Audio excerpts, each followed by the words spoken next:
So ఏమైంది అని అంటే బేసిక్గా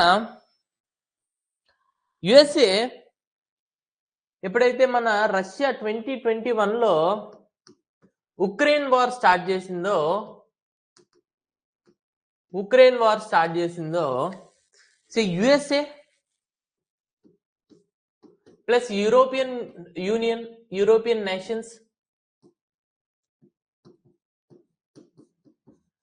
అయితే ఇందులో ఏవేవైతే కంట్రీ ఉన్నాయో ఇవన్నీ కూడా they are arrogant on USA మీద చాలా కోపంగా ఉన్నారు. ఈ కోపంతో ఏం చేశారనంటే they have put sanctions on Russia. అంటే రష్యా నుంచి ఎవరు ఏమీ కొనొద్దు, రష్యాకి డబ్బులు వెళ్ళడం మానేస్తాయి, రష్యాకి ఎప్పుడైతే డబ్బులు వెళ్ళడం మానేస్తాయో వెంటనే అది యుద్ధం చేయడం మానేస్తుంది అనేది మెయిన్ గోల్ అన్నమాట. ఓకే, అయితే ఇప్పుడు ఇండియా ఏం చేసింది? ఇండియాకి ఒకవైపు వీళ్ళు కావాలి, అలానే రష్యా కూడా కావాలి. సో ఇప్పుడు వీళ్ళు చెప్పినట్టు వాళ్ళ దగ్గర ఆయిల్ కొనకుండా ఉండలేదు. ఎందుకనంటే రష్యా అనేది ఇండియాకి ఎప్పటి నుంచో ఫ్రెండ్. రష్యా దగ్గర ఎవరో ఆయిల్ కొనకపోతే రష్యా ఒకరోజు ఇండియా దగ్గరకు వచ్చి ఇండియా, నేను నీకు 50% ఆఫర్లోనే ఆయిల్ని ప్రొవైడ్ చేస్తా, so please by oil from మీ అని చెప్పి అడిగింది. సో మన ఫ్రెండ్ మనల్ని అడిగేటప్పుడు ఆ మాత్రం చేయలేము, అది కూడా 50% డిస్కౌంట్లో. రిమైనింగ్ ఈ యుఎస్ఏ కానీ అరబ్ నేషన్స్ కానీ వాళ్ళు మనకి without any discount they are selling us. But Russia మనకి 50% దాంట్లోనే అమ్ముతుంది. సో దట్ మనకి ఆయిల్ ప్రైసెస్ అనేవి ఇండియాలో చాలా కంట్రోల్డ్గా ఉంటాయి.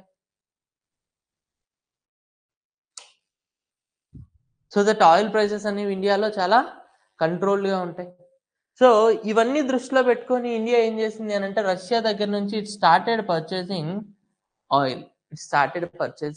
ఆయిల్. అయితే ఇనిషియల్ గా యుఎస్ఏ ఏం చేసింది అని అంటే ఇండియాని, please India you don't by oil from Russia, ఎందుకనంటే నువ్వు ఆయిల్ కొంటుంటే రష్యాకి ఇండైరెక్ట్ గా నువ్వు మనీ సప్లై చేస్తున్నావు, ఈ మనీని యూజ్ చేసుకొని రష్యా ఏం చేస్తుంది అని అంటే ఉక్రెయిన్ మీద యుద్ధం చేస్తుంది. సో నువ్వు ఇండైరెక్ట్ గా నువ్వు రష్యాని ఫినాన్షియల్ గా సపోర్ట్ చేయట్లా, నువ్వేం చేస్తున్నావు అంటే ఇండైరెక్ట్ గా ఉక్రెయిన్ మీద రష్యాని అటాక్ చేయమని డబ్బులు ఇచ్చి మరీ ఎంకరేజ్ చేస్తున్నావు అని చెప్పేసి స్టేట్మెంట్ పాస్ చేసింది. అయితే ఒకరోజు యుఎస్ఏ ఇండియా మాట్లాడుకుంటున్నారు. అయితే యుఎస్ఏ ఇండియా మాట్లాడుకుంటుంటే యుఎస్ఏ ఇండియాని అడిగింది అనమాట, ఇండియా నువ్వు ఎందుకు నేను చెప్పినా కూడా రష్యా దగ్గర నుంచి ఆయిల్ కొంటున్నావు అని అంటే ఇండియా స్టార్టెడ్ ఎక్స్ప్లెయినింగ్ యుఎస్ఏ ఏమని అని అంటే మనకి ఎగ్జాంపుల్గా ఒక విలేజ్ లేదు అని అంటే ఇది ఒక ఎకానమీ అనుకుందాం. ఎకానమీలో రెండు షాప్స్ ఉన్నాయండి. ఏమున్నాయి? రెండు షాప్స్ ఉన్నాయి. ఓకే, ఇప్పుడు ఈ షాప్ లో ఏంటి అని అంటే 60 బ్రెడ్స్ అమ్ముతారు డైలీ, అండ్ ఈ షాప్ లో ఏంటి అని అంటే ఒక 40 బ్రెడ్స్ అమ్ముతారు డైలీ. అయితే ఇప్పుడు ఈ షాప్ ఏదైతే ఉందో, ఓకే, ఇప్పుడు మొత్తం ఒక 100 మెంబర్స్ ఉన్నారు ఎకానమీలో. ఇప్పుడు ఈ 100 మెంబర్స్కి 100 బ్రెడ్స్ కావాలి. సో వీళ్ళు ఏంటి అని అంటే ఇప్పుడు ఇటువైపు కొంతమంది వెళ్తారు 60 బ్రెడ్స్ కొనుక్కుంటారు, ఇటువైపు కొంతమంది వెళ్తారు 40 బ్రెడ్స్ కొనుక్కుంటారు. సో ప్రైస్ అనేది నార్మల్గా ఉంటుంది. ఎందుకు అని అంటే కాంపిటీషన్ అనేది ఆర్ డిమాండ్ అనేది తక్కువగానే ఉంటుంది, లేదా బ్యాలెన్స్డ్గా ఉంటుంది. బట్ ఇప్పుడు ఏమంటున్నారు అని అంటే యుఎస్ అండ్ వాళ్ళ ఫ్రెండ్స్ అంటే యూరోపియన్ నేషన్స్ అసలు మీరు ఈ 40 బ్రెడ్స్ కొనొద్దు అంటున్నారు. సో ఇప్పుడు ఏమవుతుంది, 100 మెంబర్స్ ఒకేసారి they will rush towards 60 breads. So 100 మందికి 60 బ్రెడ్స్ కావాలి అని అంటే ఒక 40 మెంబర్స్ కాంప్రమైజ్ అవ్వాలి. సో వాళ్ళు ఎవరు 40 మెంబర్స్ కాంప్రమైజ్ అవుతారని అంటే ఫస్ట్ డిమాండ్ బాగా ఇంక్రీజ్ అయిపోయి ఎవరైతే ఎక్కువ ప్రైస్ ఇచ్చి కొనుక్కోగలరో వాళ్ళకి మాత్రమే 60 బ్రెడ్స్ దొరుకుతాయి. రిమైనింగ్ 40 మెంబర్స్ అనే వాళ్ళు కాంప్రమైజ్ అవ్వాల్సి వస్తుంది. సో ఇక్కడ 60% ఆఫ్ ద ఆయిల్ ఎవరు సప్లై చేస్తున్నారంటే USA and Arab nations, and remaining 40% of the oils ఎవరు సప్లై చేస్తున్నారు అని అంటే మన రష్యా. సో ఇప్పుడు ఇండియా వీళ్ళ దగ్గర కొంటున్నారు కాబట్టి మనకి ఆయిల్ ప్రైసెస్ అనేది స్టేబుల్ గా ఉన్నాయి. ఒకవేళ వీళ్ళని రష్యా లైక్ ఇండియా బ్యాన్ చేసేసి ఇండియా కూడా వాళ్ళ దగ్గరే కొన్నది అనుకోండి, ఇప్పుడు 100 మంది ఒకేసారి 60 బ్రెడ్స్ మీద పడినట్టు. ఇప్పుడు ఆటోమేటిక్ గా వీటి యొక్క డిమాండ్ పెరిగి గ్లోబల్ లెవెల్లో ఆయిల్ ప్రైసెస్ అనేది విపరీతంగా పెరిగిపోతాయి అన్నమాట. అందుకని ఈ సిచ్యువేషన్ ఎప్పుడైతే ఇండియా యుఎస్ఏకి ఎక్స్ప్లెయిన్ చేసిందో, వెంటనే యుఎస్ఏ ఏం చెప్పింది అంటే, please India you must by oil from Russia to keep the global oil prices stable అని చెప్పి ఒక స్టేట్మెంట్ ఇచ్చిందనమాట. అదే మన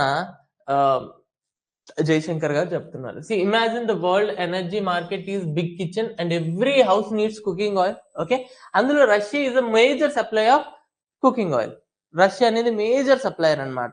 అయితే the USA and its friends are angry at Russia for starting a fight with Ukraine, the war of Ukraine in 2021. So they, I think 2022. Okay, so I'm wrong. 2022 only. Okay, so they publicly say nobody should buy cooking oil from Russia. When I say cooking oil, ఈ crude oil Russia దగ్గర నుంచి ఎవరు కొనొద్దు అని చెప్పి చెప్తుంది. ఎవరు? USA plus European nations. So now India is huge country that needs lot of crude oil to feed people without things getting too expensive. అందుకని చెప్పి India started buying from Russia.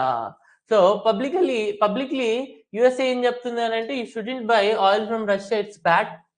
But private గా USA ఏం చెప్తుంది అని అంటే, look please keep buying oil from Russia. So if you'll stop, you'll come in to the main market and you'll compete with everyone else for the other oils.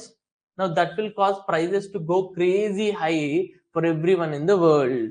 అందుకని USA ఏం చెప్తుంది అని అంటే, so please by, okay, so please by oil from Russia అని చెప్పేసి మన ఇండియాకి చెప్తుంది అనమాట. అదే ఒక ఇంటర్వ్యూలో జైశంకర్ గారు రివీల్ చేశారు. ఈ reveal that his private conversation to the world, don't publicly criticise us for doing something that you are privately agree with. Public గా మమ్మల్ని క్రిటిసైజ్ చేయొద్దు for something that you have agreed already privately with us. So అని చెప్పేసి statement ఇచ్చారనమాట. అందుకని so this is an interesting article అండి. దీన్ని బట్టి మీకు ఏం అర్థమైంది అని అంటే, ఎప్పుడైనా కూడా గ్లోబల్ లెవెల్లో ప్రైవేట్ మీటింగ్స్ సెపరేట్ గా ఉంటాయి, పబ్లిక్ మీటింగ్స్ సెపరేట్ గా ఉంటాయి. సో పబ్లిక్ గా ఏదో ట్రంప్ ఆరగెంట్ స్టేట్మెంట్ ఇచ్చాడు, సో ఇండియా వైపు చాలా ఆరగెన్సీ చూపిస్తున్నాడు అని అంటే, మేబీ ఓట్ బ్యాంక్ పాలిటిక్స్, వాళ్ళ పీపుల్ ని కంట్రోల్ చేయడం కోసం మేబీ అందరి ముందు పబ్లిక్ గా ఒక స్టేట్మెంట్ ఇచ్చి ఉండొచ్చు.